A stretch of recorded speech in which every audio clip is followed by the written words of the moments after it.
ஸ்தோத்திரம். தேவனுக்கு மகிமை உண்டாவதாக. ஆண்டவரும் இரட்சகருமான இயேசு கிறிஸ்துவின் நாமத்தில் உங்கள் யாவருக்கும் என் அன்பின் வாழ்த்துக்களை தெரிவித்துக் கொள்கிறேன். தேவனின் வார்த்தை வெளிப்படும் நேரம். தேவச்செய்தியின் தலைப்பு, வீண் வார்த்தைகளை அளப்பாதேயுங்கள். என் அன்பு சகோதரனே சகோதரியே, இன்றைக்கு பாருங்க, நிறைய நேரத்துல ஜெபத்துல நிறைய பேர் என்ன பண்ணுவாங்கன்னா, வீணான வார்த்தைகள் என்ன பண்ணுவாங்க, அலப்பி கொண்டிருப்பாங்க. அதாவது லென்த்தா ஜெபம் பண்ணாதான் ஆண்டவர் என் ஜெபத்தை கேட்பாருன்னு சொல்லிட்டு ஒரு சிலர் என்ன பண்றாங்கன்னா, மணிக்கணக்கா தேவையில்லாத வார்த்தைகளை வைத்து என்ன பண்றாங்க, ஜெபித்து கொண்டிருக்கிறாங்க. இது நிமித்தமா என் ஜெபம் கேட்கப்படும் என்று சொல்லி நிறைய பேர் நினைச்சு கொண்டிருக்கிறாங்க. பாருங்க, நம்முடைய ஜெபம் எப்படி இருக்கணும் என்பதை குறித்தான் இன்றைக்கு நாம் பார்க்க போகிறோம். வேதாகமத்திலிருந்து நாம் ஒரு வசனத்தை எடுத்து வாசிக்கலாம். மத்தேயுவின் புஸ்தகம் 6ஆம் அதிகாரம் 7ஆம் வசனம் 8ஆம் வசனத்தை நாம் வாசிக்கலாம். அன்றியும் நீங்கள் ஜெபம் பண்ணும்போது அஞ்ஞானிகளைப் போல வீண் வார்த்தைகளை அளப்பாதேயுங்கள். அவர்கள் அதிக வசனிப்பினால் தங்கள் ஜெபம் கேட்கப்படும் என்று நினைக்கிறார்கள்.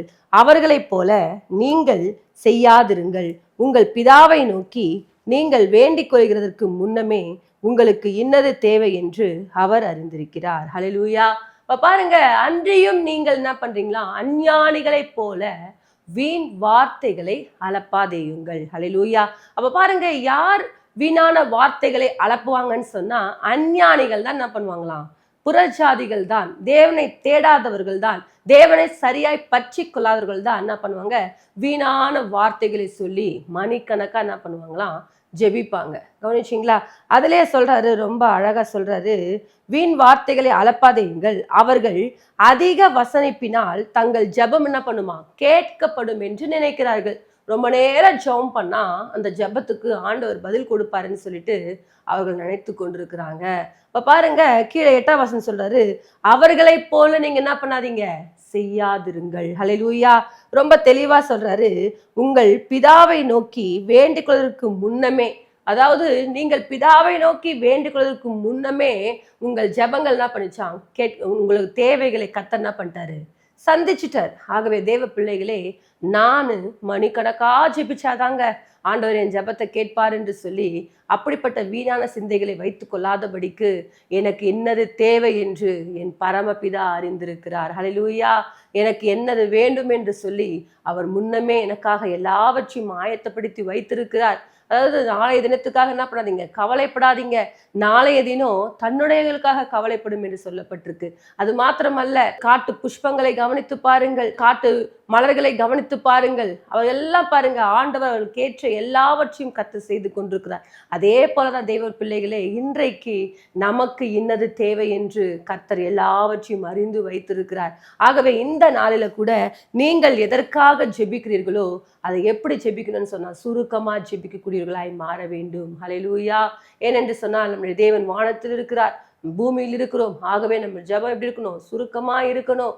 அவர் பாருங்க, நம்மளை பார்த்து கொண்டே இருக்கிறார். அவருடைய சமூகத்தில் நம்ம எப்படி திரும்பணுமா, வார்த்தைகளை கொண்டு திரும்ப வேண்டும். இந்த வார்த்தைகளை கொண்டு ஒரு வார்த்தை சொன்னாலே அடுத்த நிமிஷமே தேவன் நம்முடைய ஜெபத்தை கேட்க வல்லவராக இருக்கிறார். ஹல்லேலூயா.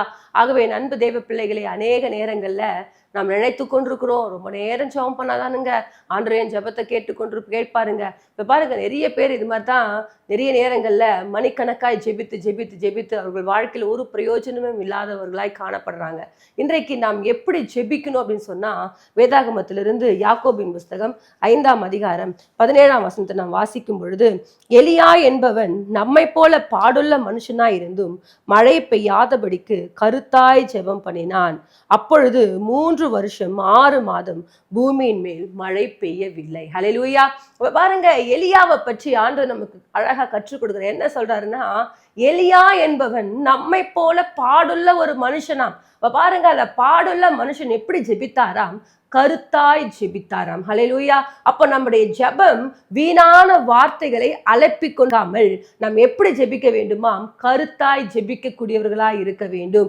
எலியா என்பவன் நம்மை போல ஒரு பாடுள்ள மனுஷனா இருந்தும் அவர் எப்படி ஜெபித்தாராம், கருத்தாய் ஜெபித்தாராம். அதனாலதான் பாருங்க, மழை என்ன பண்றாங்க, 3 வருஷம் அதை நிறுத்தி போட்டார். திரும்ப என்ன பண்றாரு, கர்த்தரை நோக்கி ஜெபிக்கிறாரு, அந்த மழை திரும்ப வருது. அப்ப பாருங்க, எலியா கருத்தாய் ஜெபிக்க கூடியவராய் இருந்தார். நம்ம என்ன ஜெபிக்க போறோம், எந்த காரியத்துக்காக ஜெபிக்க போறோம் என்பதை முதலாவது நம்ம உணர்ந்து கொண்டு அதை தேவ சமூகத்துல என்ன பண்ணோம், கருத்தா ஜெபிக்கக்கூடியவர்களா இருக்கணும். நம்ம மணிக்கணக்கா ஜெபிச்சாதாங்க கர்த்தர் என் ஜெபத்தை கேட்பாருன்னு சொல்லிட்டு நிறைய பேர் நினைத்து கொண்டு என்ன பண்றீங்க, அப்படி நேரம் தேவையில்லாத வார்த்தைகளை சொல்லி சொல்லி சொல்லி மற்றவர்களுக்கு அது போர் அடிக்கிற மாதிரி பாருங்க. ஒரு மனுஷனுக்கே எங்க சபையில ஒரு சகோதரி ஒரு தாயார் இருக்கிறாங்க.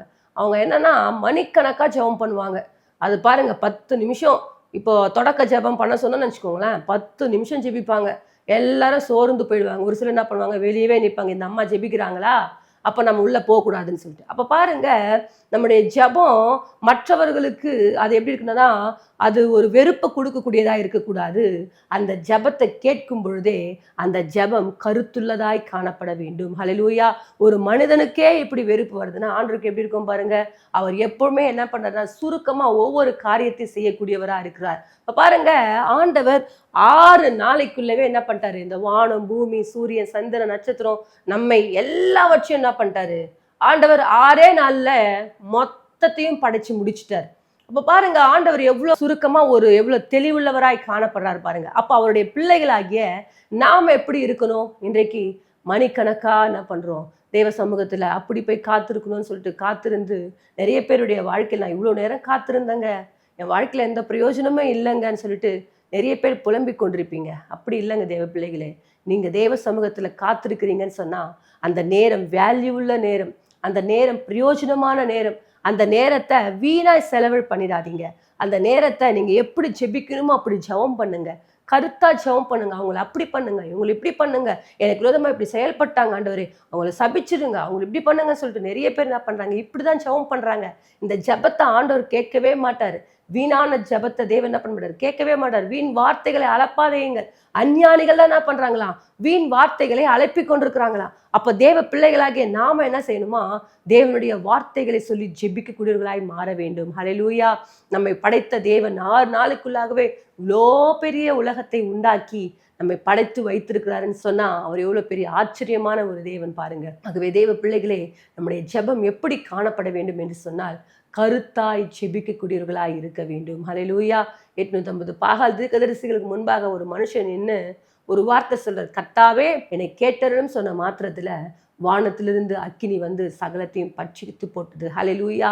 இன்றைக்கு கூட இந்த வார்த்தைகளை கேட்டுக்கொண்டிருக்கிற தேவ பிள்ளைகளே, நம்முடைய ஜெபங்கள் சுருக்கமாய் காணப்பட வேண்டும், கருத்தாய் இருக்க வேண்டும். ஹல்லேலூயா. இன்னொரு வசனத்தை நாம் வாசிக்கலாம். 1 நாளாகமம் புஸ்தகம் 4ஆம் அதிகாரத்துல 10ஆம் வசனத்தை நாம் வாசிக்கும் பொழுது இங்கே யாபேஸ் என்ன பண்றாரு, ஒரு ஜெபத்தை பண்றாரு. அவங்க தாய் அவரை துக்கத்தோடு பெற்ற பிறகு அவர் தேவ சமூகத்துல போயிட்டு ஒரு ஜெபம் பண்றார். தேவரீர் என்னை ஆசீர்வதித்து என் எல்லையை பெரிதாக்கி தீங்கு என்னை துக்கப்படுத்தாதபடிக்கு என்ன பண்ணுங்க, ஆசீர்வதித்தருளுங்கன்னு சொல்லிட்டு தேவனை நோக்கி ஜெபம் பண்ணார் பாருங்க. அவன் வேண்டிக் கொண்டதை தேவன் அவனுக்கு அருளி செய்தாராம். ஹல்லேலூயா. இப்ப பாருங்க, யாபேசுடைய ஜெபம் ஒரு லென்த்தான ஜெபம் கிடையாது, ஒரு சுருக்கமான ஒரு கருத்தான ஒரு தெளிவான ஜெபமா இருக்கிறதுனால அவன் வேண்டிக் கொண்டதை தேவன் அவனுக்கு அருளி செய்தார். ஹல்லேலூயா. பாருங்க, இன்றைக்கு கூட உங்களுடைய ஜெபங்கள் எப்படி இருக்கு, நீங்க எப்படி ஜெபம் பண்றீங்க, இத்தனை வருஷமா நான் ஜெபிக்கிறேங்க, என் ஜெபத்துக்கு ஒரு பதில் கூட வரலைங்கன்னு சொல்லிட்டு ஃபீல் பண்ணி கொண்டிருக்கிறீங்கல்ல, இன்றைக்கு இப்படிப்பட்ட ஜெபத்தை நீங்க பண்ணி பாருங்க. வீணான வார்த்தைகளை சொல்வதை விட்டுருங்க. கருத்தான ஜெபமாய் நீங்க என்ன காரியத்தை சொல்ல போறீங்களோ அதை வார்த்தை கொண்டு சொல்லி பாருங்க. கர்த்தர் நிச்சயமாக உங்கள் வாழ்க்கையில அற்புதங்களை செய்ய அவர் வல்லமையுள்ள தேவனாய் இருக்கிறார். என் அன்பு தேவ பிள்ளைகளே, இன்றைக்கு நாம் அஞ்ஞானிகளைப் போல வீணான வார்த்தைகளை அளப்பாதபடிக்கு நாம் தேவனுடைய வார்த்தைகளை வைத்து நாம் கருத்தாய் ஜெபிப்போம் என்று சொன்னால் அந்த ஜெபத்தை தேவன் கேட்கக்கூடியவராய் இருக்கிறார். ஹல்லேலூயா. இன்னொரு வசனத்தை நாம் வாசிக்கலாம். லூக்காவின் புஸ்தகம் 18ஆம் அதிகாரம் 13ஆம் வசனத்தை நாம் வாசிக்கும் பொழுது, ஆயக்காரன் தூரத்திலே நின்று தன் கண்களையும் வானத்துக்கு ஏறெடுக்க துணியாமல் தன் மார்பில அடித்துக்கொண்டு, தேவனே பாவியாகி என்மேல் கிருபையாயிரும். ஹல்லேலூயா. இங்க பாருங்க, 2 மனிதர்கள் ஜெபிக்கிறதுக்கு போறாங்க. ஒருத்தன் பரிசேயன், ஒருத்தன் ஆயக்காரன். பரிசேயன் பாருங்க சொல்றான், ஆண்டவரே நான் வாரத்துல 3 நாள் என்ன பண்றேன், உபவாசம் போடுற, தசம்பாகம் கரெக்டா கொடுக்குறேன், ஆலயத்துக்கு கரெக்டா வரேன், இந்த ஆயக்காரனை போல இல்லாம நான் அப்படியா பரிசுத்தம் உள்ளவனா இருக்கிறேன்னு சொல்லிட்டு என்ன பண்றாரு, தன்னுடைய நீதி விளங்கும்படிக்கு அப்படியெல்லாம் ஜெபம் பண்றாரு. ஆனா ஆயக்காரன் பாருங்க, தூரத்திலே நின்று வானத்துக்கு தன் கண்களை ஏறெடுக்க துணியாமல் தன் மார்பில அடித்து கொண்டு சொல்றாரு, பாவியாகி என் மேல கிருபையா இறங்குங்கப்பான்னு சொல்லிட்டு கர்த்தரை நோக்கி ஒரு கருத்தான ஒரு ஜெபம் பண்றாரு பாருங்க. ஆண்டவர் சொல்றாரு, அவன் அல்ல இவனே நீதிமான். இவனுடைய ஜெபத்தை நான் என்ன பண்றேன், கேட்டேன் என்று சொல்றேன். அன்பு தெய்வ பிள்ளைகளே, நம்முடைய ஜெபம் எப்படி இருக்கணும்? அவங்கள போல நான் இப்படி இல்லப்பா, இவங்க கடவுளே தேட மாட்டேன்றாங்கப்பா, ஆனா அவங்க வாழ்க்கையில் நன்மைகள் செய்றீங்கப்பா, நான் கடவுளை எப்படிலாம் தேடி கொண்டிருக்கிறேன்ப்பா, நான் தசமபாகம் கரெக்டா கொடுக்குறேன்ப்பா, நான் ஆலயத்துக்கு கரெக்டா வரேன்ப்பா, அவங்கள போல நான் என்ன பண்ணல, பாவம் செய்யறது இல்லப்பா, நான் பரிசுத்தமா வாழ்ந்து கொண்டிருக்கிறேன்ப்பா, இப்படி எல்லாம் சொல்லவே தேவையில்ல. சுருக்கமா கருத்தார் நீங்க ஜெபிச்சு பாருங்க, தேவன் உங்கள் ஜெபங்களை கேட்கிறவராக இருக்கிறார். ஹல்லேலூயா. அன்றைக்கு எப்படி யாபேஸ் தேவ சமூகத்துல போயிட்டு கருத்தாய் ஒரு ஜெபம் பண்ணாரோ, அதே போல நீங்க ஜெபிக்கிறவர்களாய் மாறுங்க. ஆயக்காரன் பாருங்க, ஒண்ணுமே இல்லை, பாவியாகி என் மேல கிருபையா இறங்குங்கன்னு சொல்லிட்டு ஒரு சின்ன ஜெபங்க. அந்த வீணான வார்த்தைகள் எதுவுமே சொல்லல, வீண் வார்த்தைகளை எதுவுமே அலப்பல, தெளிவான ஒரு ஜெபத்தை பண்ணார் பாருங்க. தேவன் அந்த மனிதனுடைய ஜெபத்தை கேட்டார். ஹல்லேலூயா. இன்றைக்கு கூட உங்கள் ஜெபங்கள் கேட்கப்படலன்னு சொல்லிட்டு வேதனையோடு இருக்கிறீங்களா? தேவ பிள்ளைகளே, இவர்கள் ஜெபித்தது போல நீங்கள் ஜெபித்து பாருங்க. எலியா நம்மை போல ஒரு பாடுள்ள மனுஷன்தான், அவரும் நம்ம போலதான், அவருக்கும் ஒன்றும் தெரியாதுதான். ஆனால் அவர் எப்படி ஜெபித்தாராம்? கருத்தாய் ஜெபித்தாராம். அந்த ஜெபத்தை கர்த்தர் கேட்டாராம். ஹல்லேலூயா. இன்றைக்கு உங்க ஜெபங்களை கர்த்தர் கேட்கணுமா? கருத்தா ஜெபிச்சு பாருங்க. தேவ சமூகத்துல அப்படி ஒரு சுருக்கமான ஒரு ஜெபத்தை பண்ணி பாருங்க. அந்த ஜெபத்துக்கு ஒரு வேல்யூ இருக்கு. தேவ பிள்ளைகளே, அஞ்ஞானிகளை போல வீணான வார்த்தைகளை சொல்லி சொல்லி சொல்லி நம்ம தேவ சமூகத்துல வெறுப்பை உண்டாக்கக்கூடியவர்களாய் இருக்கக்கூடாது. நாம் தேவன் அதை விரும்பத்தக்க ஜெபிக்கிறவர்களாய் மாற வேண்டும். ஹல்லேலூயா. இன்னொரு வசனத்தை நாம் வாசிக்கலாம். ஏசாயாவின் புஸ்தகம் 38ஆம் அதிகாரம் 3ஆம் வசனத்தை நாம் வாசிக்கும் பொழுது, கர்த்தாவே, நான் உமக்கு முன்பாக உண்மையும் மன உத்தமுமாய் நடந்து உமது பார்வைக்கு நலமானதை செய்தேன் என்பதை நினைத்தருளும் என்று விண்ணப்பம் பண்ணி எசேக்கியா மிகவும் அழுதானாம். ஹல்லேலூயா. இப்போ பாருங்க, எசேக்கியா ராஜாவுக்கு ஏசாயா தீர்க்கதரிசி வந்து சொல்ல, வீட்டு காரியங்களை ஒழுங்குபடுத்திக்கோங்க, 3 நாட்களுக்குள்ள என்ன பண்ண போறீங்க, மரணம் அடைய போறீங்கன்னு சொல்றாரு. உடனே பாருங்க, அவரு போயிட்டு மணிக்கணக்கா போய் புலம்பிக் கொண்டுல தேவ சமூகத்துல போயிட்டு, கர்த்தாவே, நான் உமக்கு முன்பாக உண்மையும் மன உத்தமமாக நடந்து கொண்டேனேப்பா, ஒரு விசையா எனக்கு மனமிறங்குங்கன்னு சொல்லிட்டு கர்த்தரை நோக்கி அழுது ஒரு ஜெபம் பண்ணார். ஹல்லேலூயா. அவருடைய ஜெபம் எப்படி இருந்துச்சு தெரியுமா? சுருக்கமா. அவருடைய ஜெபம் எப்படி இருந்துச்சு தெரியுமா? கருத்தா. தேவன் அதை கேட்கக்கூடிய தக்கவனமாய் இருந்தது. ஹல்லேலூயா. உடனே பாருங்க, ஏசாயா பாதி முற்றத்தை தாண்டதுக்கு முன்பாகவே ஆண்டவர்கிட்ட சொல்றாரு, நீ போய் என் மகன் கிட்ட சொல்லு, உன் ஜெபம் கேட்கப்பட்டது, உனக்கு 15 ஆண்டுகள் நான் கூட்டி கொடுப்பேன் என்று சொல்லி. அன்பு தெய்வ பிள்ளைகளே, இன்றைக்கு கூட அநேக நேரங்கள்ல மணிக்கணக்கா ஜெபிக்கிறேன்னு சொல்லிட்டு நீங்க உங்க ஜெபத்துக்கு பிரயோஜனம் இல்லாதவர்களாய் காணப்படுறீங்களா? இன்றைக்கு நீங்க கருத்தாய் ஜெபிச்சு பாருங்க. தேவ சமூகத்துல அந்த எலியாவை போல, எசேக்கியா ராஜாவை போல, நம்முடைய யாபேசை போல, நீங்க ஆயக்காரனை போல இப்படி கருத்தாய் தெளிவாய் தேவ சமூகத்துல ஜெபிச்சு பாருங்க. அந்த ஜெபங்களை கர்த்தர் கேட்கக்கூடியவராய் இருக்கிறார். ஹல்லேலூயா. என் அன்பு தேவ பிள்ளைகளே, நம்முடைய ஜெபங்கள் அஞ்ஞானிகளை போல காணப்படக்கூடாது. நம்முடைய ஜெபங்கள் சுருக்கமான, கருத்தான, தெளிவான ஜெபங்களாய் காணப்பட வேண்டும். இன்றைக்கு இப்படிப்பட்ட ஜெபங்களை பண்ணி பாருங்க.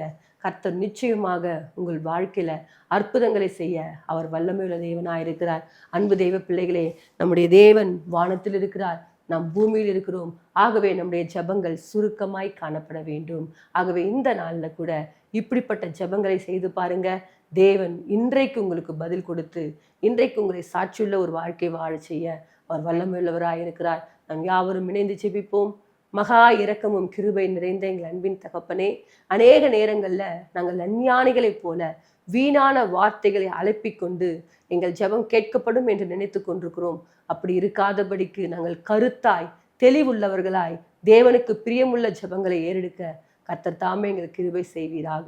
உங்க தயவுள்ள கரம் உங்கள் ஒவ்வொருத்தரோடு கூட இருக்கட்டும். ஆவியானவரே வழிநடத்தும், பெரிய காரியங்களை செய்யும். இயேசுவின் மூலம் ஜெபிக்கிறோம் நல்ல பிதாவே, ஆமேன்.